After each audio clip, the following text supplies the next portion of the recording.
While taking a look at this question, it seems a very simple problem and shall be solved as 44 divided by 22, and the power of denominator can be subtracted from the power of numerator, like 44 minus 22.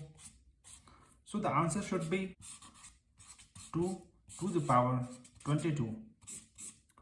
Well, this is not the correct answer. This is wrong.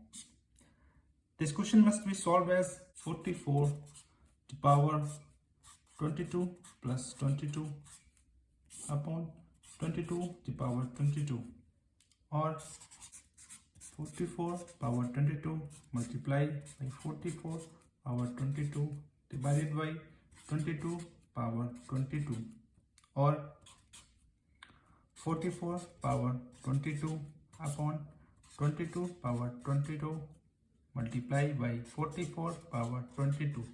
We also know that if x to power a upon y to power a, then it can be written as x upon y to the power a.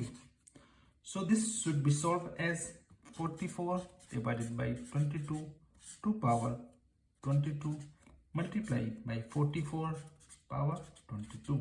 So this becomes 2 to power 22 multiply 44 power 22.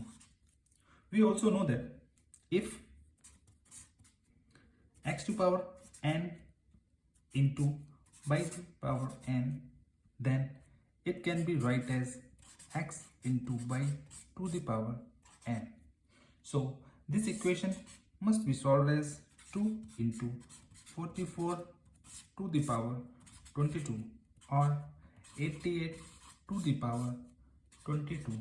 88 to the power 22 is the correct answer.